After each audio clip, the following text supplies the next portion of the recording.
Suppose I tell you, walk 5 steps. Simple enough, except which way? Forward? To the left? Diagonally toward that window? The number 5 tells you how much, but it leaves out something your body instantly knows it needs: a direction. That missing piece is the entire reason vectors exist. So let's build them up, carefully, from nothing. Some quantities really are just a number, with a unit attached. The mass of a bag, 7 kilograms. The temperature of a room, 30 degrees. The time on a stopwatch, 12 seconds. We call these scalar quantities. A scalar is completely described by its magnitude, its size, and nothing else. Notice you can do ordinary arithmetic with them. 7 kilograms plus 3 kilograms is just 10 kilograms. They live happily on a single number line. Speed, distance, energy, charge, density, all scalars. Ask how much, and you're done. But a huge part of physics refuses to fit on a single number line. If a force pushes a box, you must know how hard and which way. If a plane flies at 600 kilometers an hour, the 600 is useless to air traffic control without the heading. These quantities carry two pieces of information at once: a magnitude and a direction. We call them vector quantities. Displacement, velocity, acceleration, force, momentum, all vectors. And to handle two pieces of information in one object, we'll use the most natural picture there is: an arrow. Here's the cleanest way to feel the difference. Imagine you wander from point A to point B along a winding path. The total ground you covered, say 7 meters, is the distance. It's a scalar. It only cares how far your feet traveled. But the displacement is the single straight arrow from start to finish, maybe just 5 meters, pointing northeast. It's a vector. It cares where you ended up relative to where you began. Same trip, two honest answers. Walk in a full circle and your distance is large, but your displacement is exactly 0. You're back where you started. That gap is the whole personality of a vector. Direction changes the answer. So a vector is drawn as an arrow, and the arrow does two jobs at once. Its length, drawn to scale, represents the magnitude, how big the quantity is. A longer arrow means a bigger force, a faster velocity. Its orientation, where it points, represents the direction. The starting point is the tail, or initial point. The pointed end is the head, or terminal point, and the head is where the direction lives. In writing, we mark a vector with a little arrow on top, A with an arrow, or in print, bold A. And when we want only its size, we write the magnitude with absolute value bars, or just the plain letter A with no arrow. Magnitude is always a scalar, and it's never negative. Before we name the types of vectors, let's lock in a few properties they all share. 1. A vector always carries exactly two things: a magnitude and a direction. Nothing more, nothing less. 2. A vector doesn't care where you draw it. Slide the arrow anywhere on the page without rotating or resizing it, and it's still the very same vector. Only its length and its aim define it, not its position. This is why we can move arrows around freely when we add them later. 3. Because of that, two vectors are equal when they share the same magnitude and the same direction, even if they sit in completely different places. 4. Flip an arrow to point the opposite way, keeping its length, and you get its negative. Add a vector to its own negative, and they perfectly cancel. Keep these 4 ideas in mind. Every special type of vector is just one of these properties pushed to an extreme. Our first special type strips a vector down to pure direction. Take any vector and divide it by its own magnitude. The length collapses to exactly 1, but the direction is untouched. The result is a unit vector, magnitude 1, no units of its own, existing only to point. We write it with a little hat instead of an arrow, a hat. Think of it as a compass needle for that direction. And it gives us a beautiful way to read any vector. A vector equals its magnitude times its unit vector. The size and the direction cleanly separated, then multiplied back together. Now, 3-unit vectors are so useful that they get their own names. Along the x-axis, we place a unit vector called I hat. Along the y-axis, j hat. And along the z-axis, k hat. These are the rectangular unit vectors. Rectangular because the axes meet at right angles. Each one has length 1, and the 3 are mutually perpendicular. Their power is this: any vector in space can be built from them. Walk so far along I hat, so far along j hat, so far along k hat, and you can reach any arrow you like. They're the 3 fundamental directions, the alphabet from which every other vector is spelled. What happens when an arrow has no length at all? Add a vector to its own negative, and that's exactly what you get. Everything cancels, and you're left with a vector of magnitude 0. This is the null vector, or 0 vector.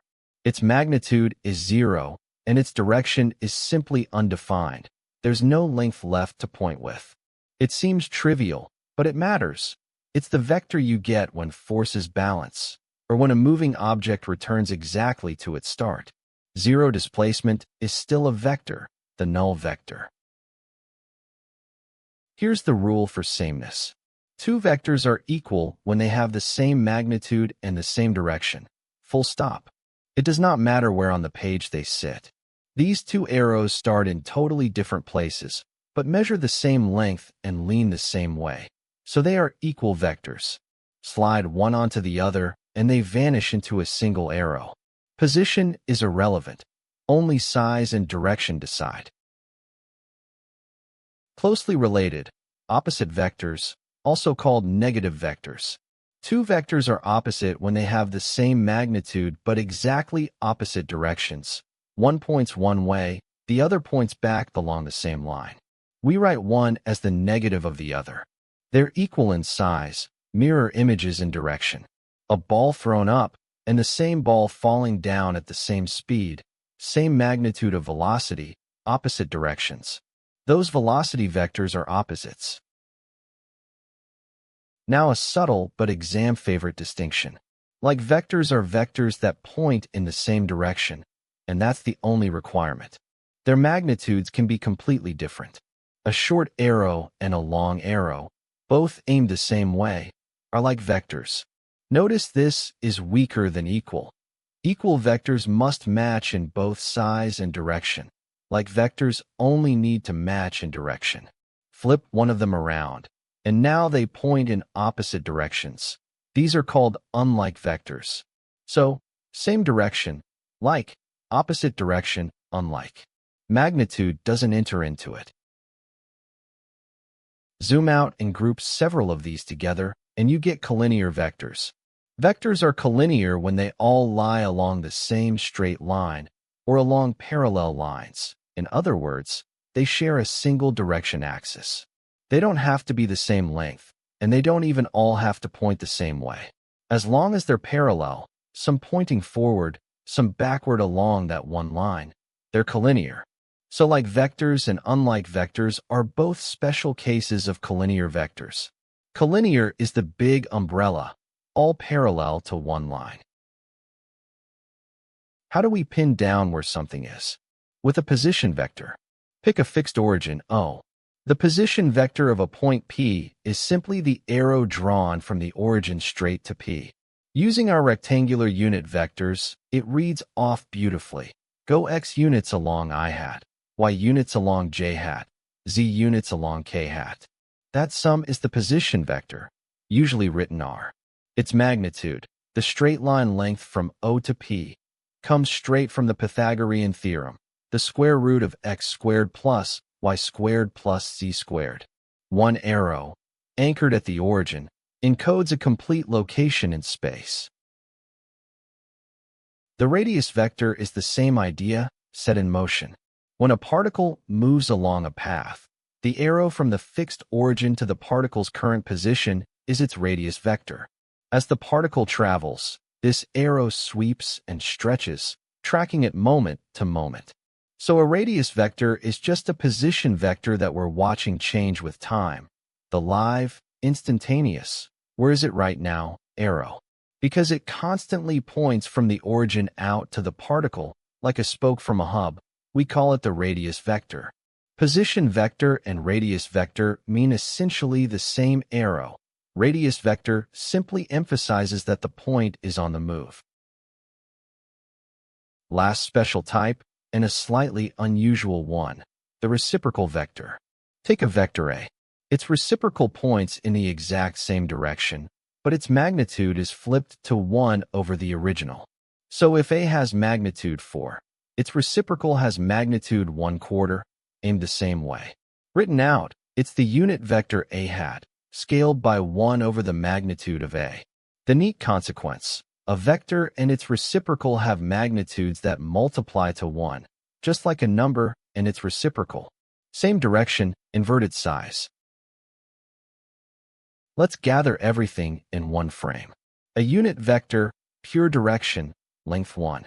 The rectangular unit vectors, I, J, K, the 3 building directions. The null vector, no length, no direction. Equal vectors, same size, same way. Opposite vectors, same size, reversed. Like vectors, same direction, any size. Collinear vectors, all parallel to one line. The position vector, origin to a point. The radius vector, that arrow following a moving particle. And the reciprocal vector, same direction, inverted magnitude. Every one of them is just an arrow, described by 2 honest facts. How big and which way. We started with a simple complaint, 5 steps, but which way? And from it we've built an entire vocabulary of arrows. Next time, we'll let these arrows interact, how to add them, the triangle and parallelogram rules, and why pushing 2 ways at once can land you somewhere neither push intended. If this made vectors click, consider subscribing, and I'll see you in the next one.